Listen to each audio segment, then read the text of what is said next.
जादुई तोता। एक छोटे से गांव में एक गरीब परिवार रहता था। उस परिवार में रामू और उसकी बीवी सीता उसके बेटे चिंटू के साथ रहते थे। उसी गांव में एक तोता भी रहता था। उसका नाम था रघु। वो किस्मत का धनी था। जहां भी जाता वहां किसी भी चीज की कमी नहीं पड़ती थी। एक दिन रघु उड़ते उड़ते उस गरीब परिवार के घर गया। रघु सोचता है, अरे वाह, लगता है यहाँ आज बहुत अच्छा खाना मिलेगा। मैं पेट भर के खाऊंगा। वो एक कटोरी में रखे अमरूद देखता है। अरे वाह, अमरूद, मुझे तो ये बहुत पसंद है। मैं तो इसे पेट भर के खाऊंगा। रघु तोता अमरूद खाने ही लगता है। तभी सीता रघु को अमरूद खाते देखती है तो गुस्सा हो जाती है और उसे वहां से भगा देती है। भाग यहाँ से, न जाने कहां से आ जाते हैं। मैं तो परेशान हो गई हूं इनसे। सीता के भगाने के बाद रघु चुपचाप से एक कोने में रहता है। धीरे धीरे उस परिवार की बरकत होने लगती है। एक दिन रामू और सीता खाना खाते वक्त बातें करते हैं। आजकल हमारी बहुत तरक्की हो रही है, काम भी अच्छा चल रहा है। रामू कहता है। इस पर सीता कहती है, सच कहा, भगवान हमेशा ऐसे ही हम पर मेहरबान रहे। बेटा चिंटू भी कहता है, पिताजी, मुझे खिलौना लेके दो ना, मेरे सभी दोस्तों के पास है। रामू कहता है, ठीक है, जरूर लाऊंगा।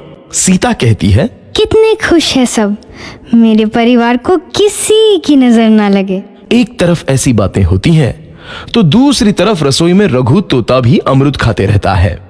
मजा आया, अमरूद खाया, मजा आया, अमरूद खाया, मजा आया। तभी सीता रसोई में आती है और रघु तोते को अमरूद खाते देख बहुत गुस्सा होती है। सीता रघु को बाहर निकालने के लिए पिंजरे में अमरूद रखती है।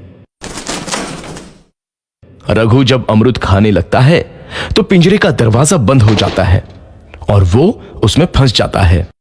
मुझे बाहर निकालो, मैं यहाँ फंस गया हूँ, मुझे बचाओ। अगले दिन सीता पिंजरा उठाकर बाहर दूर उस रघु को छोड़ देती है। रघु के जाते ही उनके घर आई बरकत धीरे धीरे कम हो जाती है। उन्हें बहुत घाटा होता है। सीता कहती है, ये क्या हो रहा है, अचानक इतना कैसे बदल गया? अभी तक तो सब कुछ अच्छा चल रहा था। रामू कहता है, लगता है भगवान हम पर रूठ गए हैं। चिंटू भी कहता है, लगता है अब मुझे खिलौने भी नहीं मिलेंगे। और वो रोने लगता है और बाहर चला जाता है। कुछ दिन बाद रघु तोता फिर से उस घर में आता है। वापस आया, मैं वापस आया, अब मैं जमकर अमरूद खाऊंगा। रघु सीधा रसोई घर में चला जाता है और अमरूद खाने लगता है। कुछ देर बाद सीता रसोई में आती है और रघु को देख कहती है, एक तो घर में पहले से इतनी दिक्कत चल रही है और ऊपर से ये तोता मुझे और परेशान कर रहा है। सीता रघु को वहां से भगा देती है। रघु उड़कर किसी कोने में छुप जाता है। कुछ दिन बाद धीरे धीरे उस घर की बरकत वापस आने लगती है। काम भी अच्छे से चलने लगता है। एक रात जब रघु तोता अमरूद खाने जाता है तो पिंजरे में फंस जाता है। ये लोग आखिर चाहते क्या हैं? एक तोते को शांति से अमरूद खाने क्यों नहीं देते? मैं कौन सा चोरी कर रहा हूँ, बस अमरूद ही तो खा रहा हूँ। तभी रामू वहां आता है और पिंजरे में रघु तोते को देख उसे बाहर छोड़ देता है। ये तोता भी कितना जिद्दी है, बार बार वापस आ जाता है। जैसे ही रामू रघु को छोड़ देता है, अगले दिन से फिर से उनके घर की बरकत जाने लगती है। काम में घाटा होता है। किसी को समझ नहीं आ रहा था कि ऐसा क्यों हो रहा है। रघु तोता घर आता है तो अचानक बरकत आती है और जब रघु तोता को बाहर निकालते हैं तो बरकत चली जाती है। एक दिन सीता रघु तोते के घर आने और बाहर जाने की स्थिति पर नजर रखती है।